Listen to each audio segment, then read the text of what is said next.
So I just finished participating in my second job fair event. It's from the same company as the first time. Oh, I guess this is the third event.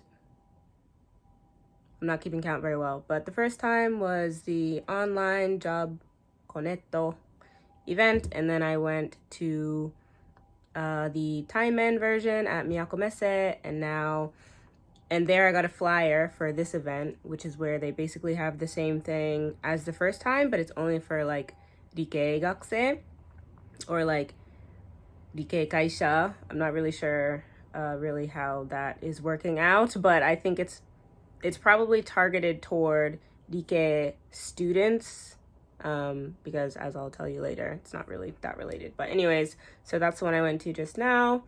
And so it was from 3 p.m. to 5:30 p.m.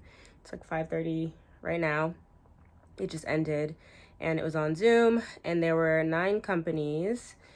And unfortunately, it wasn't really any more helpful than the first event I went to. Although the way that it was done was a lot less confusing, but I think that's just because the event was like super small. So small that there were only 3 students present, and I'm not sure if, no, that's not why. The reason we had to actually participate is because there were a few number of companies, not a few number of students. And actually for the first like half hour of the presentation, like I'm pretty sure I was the only student present. So there were like 20 participants, but when you scroll through the list of names, like all the names looked like company names or the like organization itself. And then there was just like one name that looked like a student. And the student names, we have like this sort of registration number or something that we get via email after you register, and they want you to change your name to that number. So it's really recognizable. It's just like a combination of letters and numbers for maybe like 5 digits. And so I was the only like 5-digit code I could see like on the participation list for like a long time. And then we ended up breaking up into sessions, and I found out that there were 4 students total, which is still not good because that means a lot of the attention for participation ended up landing on each individual person, which was very unfortunate. Even though the first event where we had to like enter different rooms for all of the companies was like super confusing, I'm not one for participation. So I like that, you know, the students didn't have to say anything and nothing was expected of us, audibly or even visually. Of course, they want you to turn your cameras on, but they're not gonna like kick you out if you don't. So unfortunately this time they like called us each by name, and we had to like ask questions in small groups, and that was like a little nerve-wracking, especially, you know, my fears. Which is the reason that I was afraid to do shukatsu for a long time, because my Japanese is not perfect. But surprisingly, so the 4th student, who actually ended up obviously leaving early, did not stay through the whole presentation after she found out she was going to get called on, was another Ryugakusei, Sri Lanka Jin girl, and she barely spoke Japanese at all. Like, I'm talking like maybe took Shokyu Ichi like just last semester. She was like, gomen nasai, nihongo amari hanasenai. She did her best to Jiko Shokai, but basically it was like incomprehensible. But everyone was nice, and the Japanese tantosha was like, yeah, arigatou gozaimasu. Like, she tried her best. So I love that they support us even when we are not doing well. So yeah, that was overall like kind of the situation.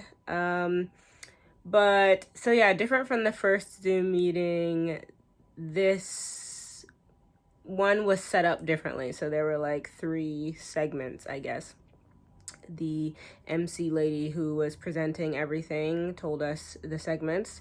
The first segment of this event was that all 9 of the companies would give a 5-minute presentation on their company, just broad overview.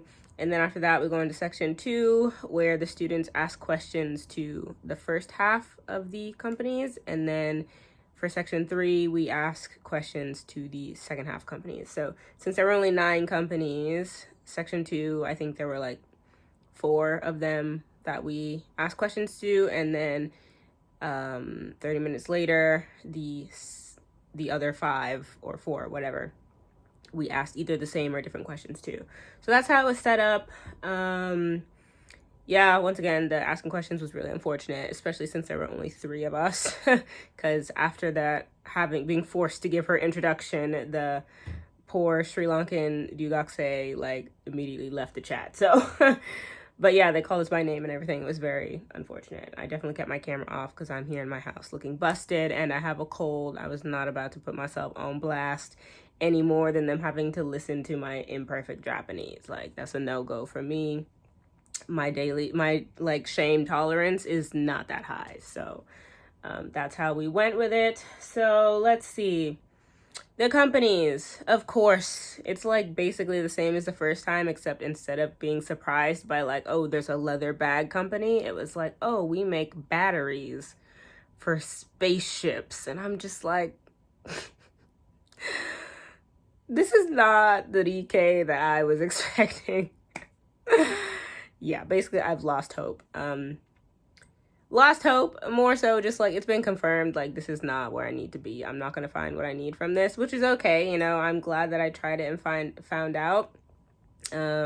This event that I did today, the DK one, is apparently the one that's Ichiban Muiteru for people like me, and it's not even close. So I know now to let that go. We can stop going to these events and look elsewhere. So yeah, learned that the companies were like NTT was a company here. So, IT, electricity, there was a seed company, very interesting. So they, I guess, like a produce company, and stuff around in that field, mainly IT, electricity, Wi-Fi, sales. Like that's what everyone was doing. And I asked a question in the second half and I was like, do any of you happen to have any jobs that are sort of like even tangentially related to EDO, like medicine? And literally not a single one did. So, yeah, it's unfortunate. But, so yeah, learned that. That's my biggest lesson. Rike is still just, I think the most important thing that I've learned from this is that the job hunting mindset in Japan is like very different from what we have in America. In America, we are raised to kind of go after one particular job that we're interested in doing, and from college on, like everything we do is in preparation to be able to do that one job. You know, if you go to college, and the longer you're in college, just the more like kakute, or like what's the word for kakute? The more guaranteed and kind of zoned in you get on the job that you intend to or would like to do or have interest in doing. In Japan, like your time in college just seems to have absolutely zero relation to what you're going to do afterward. And even though I'd heard that and like I kind of was, you know, it was becoming more real as I went to the events and like talked to the counselor and stuff, I'm realizing that that's just like a really difficult mindset for me to just escape and let go. Of course, I don't know exactly what I want to do. I know that I don't actually want another 9-to-5 or another normal job. I'm more into, like, I don't know, a job, like a fun job, like, you know, a more millennial job, content creation, stuff like that. So it's like on top of the fact that I wouldn't even be doing a job that I've studied like most of my life for. It's really difficult for me to even on top of that add in the fact that I'm not even really interested in pursuing a normal job, and these are the most normal jobs. So it's just really difficult for me to kind of get into this mindset of like, oh, yeah, you're like gonna get a PhD in medical science, but you should go work like on the electrical towers. It's just like very confusing to me. So yeah, I'm understanding more like the factuality of it all. But once again, it's going to be very difficult for me to be able to change my mindset and like adapt to that. Just because of who I am. So there's that. What else kind of drove that home? Some of the, the last word of advice they give you before they sign off and stuff. The company representative people were saying, they're like, oh, and even because when we ask questions, the first question that very serious looking suit donning young Japanese student asked was like, how do you figure out like what kind of job is suited for you? Like, どんな仕事が自分に向いてる? And so they were all saying, like, to be honest, I wasn't paying too much attention because that was kind of early. But basically what they said in the lines of that is they're like, to find the job that you want to do, you've got to go and basically like you should visit a lot of companies. You should talk to a lot of employees. And if you find a person that you like or a person who's doing something that you're interested in, then you should try it, basically. Be like, find a person where you're like, oh, I want to work with this person, or I want to do what that person is doing, or I like this job environment. Like when you go and do a kengaku, what's kengaku? Sightseeing is not the word. I'm so sorry, y'all. My English is trash. When you go visit the company to see if you want to like, to check out the environment, if you go there and you're like, oh, I like this company, I like the vibe, like I'd like to try working here, then like go try it. And they're like, this is the way that you figure out how you want to work, which is absolutely like, that's just insanity to me as a like scholastic, super high level educated individual. Like that's the route I've been on my entire life, is just like scholasticism. That's not the way that I have ever thought in my life. And not saying that it's invalid, just like for me, who I am, the path I'm on, what I've studied, what I want out of my life, and like, what I've been preparing for and stuff, like just none of this is meshes with me.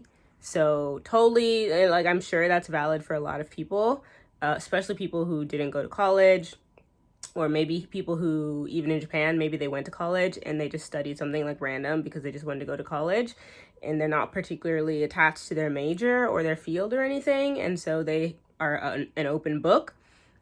This totally makes sense, like completely valid. But like, yeah, for me, like at some point, I just have to realize that I have to trust my own intuition at some point, which I have never been good at. So, but this is one of those points. It's like, okay, I know that this does not make sense for me, and I have to actually like judge that and stick to it and be okay with that. So that's where I am now. Yeah, it was an interesting event. Unfortunately, I had to talk and expose myself in my imperfect Japanese. But one of the questions I asked, so something else I learned, was like, oh, do you guys accept, foreign students? Do you have any, like how global is your workplace, basically is what I wanted to ask. Do you have anyone from different countries working in your entire company now? And are you willing to hire foreign people? And if so, like, what are your policies on like the language level and stuff?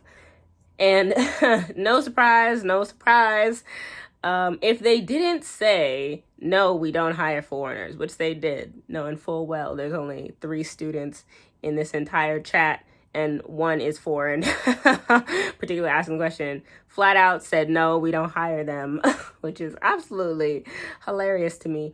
Although, I mean, they really, I could tell they were uncomfortable. Like when you can tell when the Keigo gets real roundabout and extra long, like they're trying their best to like say no in the most polite way that the Japanese language can allow. It's hilarious. いや、今おられていませんとか外国人の方 So, yeah, the first lady was just like flat out like, yeah, we don't hire those. And I'm just like, you got it. She wasn't the only one. I think only maybe one other person was like, oh, we don't actually hire foreigners. And then later, like 20 minutes later, she came to turn around and be like, oh, it's not like it's, against policy. It's just we can't, see right now our company is small and it's not really like a priority and it's probably far off for us in our plan. Okay, ma'am. So anyways, but all of them, some of them were like, we don't have any foreigners, right? And the one lady was like, we don't hire them. So it makes sense that you don't have any. Other ones, they were like, we have a couple, but definitely not a lot. And then a couple were like, oh yeah, we will hire them, but we require you to have N1. And so that was nice to hear, because that's what I'm looking for. It's like, what are the ways that are possible, for like, are you even open to that idea, which is cool. Not that I even wanted to work there. I just like, if I had to ask, they're gonna put me on blast, and I can't just leave like the poor Sri Lankan girl did, because there's only 4 of us. Like, they're gonna know 9 companies here, all this 22 staff is here to listen to us, and like I drop out, there's 25%, that's just a mess. So I felt bad, so I stayed even though I didn't want to be there. And so I was like, if I have to ask questions, I might as well ask some questions. So yeah, that's why I was asking, even though I don't intend to work there. But that seems to be the case. So if you're gonna end up working at it like a Japanese company, like not something in like hospitality or like teaching or some place where it's common to find foreigners, but if you're just like in a place where it's like 99.999% of the personnel is Japanese, and like you just in the kaisha, yeah, it seems like they do require N1. So I had heard just, through the grapevine, like what you hear is that typically you can get jobs at Japanese companies if you have N2 or N1. But I think that N2 is coming in if you want to work at more internationally friendly establishments like hospitality or anywhere else you may commonly find foreigners. But if you're trying to work at NTT, you're trying to work at the giant plant down in Hirakatashi, on the borders of Kyoto, just these normal, super Japanese companies, normal, then N1 is the requirement. And you will probably be the only one in the entire company. But it's not impossible. So if that's what you want to do, then, please know that there is a way. So that's what I learned today. I think I'm done now. Just want to record my thoughts. So yeah, this event actually happened on, I think, 6 different events or 6 different dates. And of course, I waited to the last one at the last minute to go to. So I didn't talk to any of the other companies, and apparently they're having a Taimen in-person event where the same companies will show up with some more, maybe 1st or 2nd week of December, somewhere in Karasuma. So of course I'm not going to that. I will be in America, but I mean, even in addition to that, I've decided I'm not gonna spend any more of my time probably on this shukatsu route. So yeah, I think I've learned what I need to. But hopefully that helps someone one day. Yeah, that's how the Rike event was. And yeah, talk to you in the next one. Mata ne. Bye.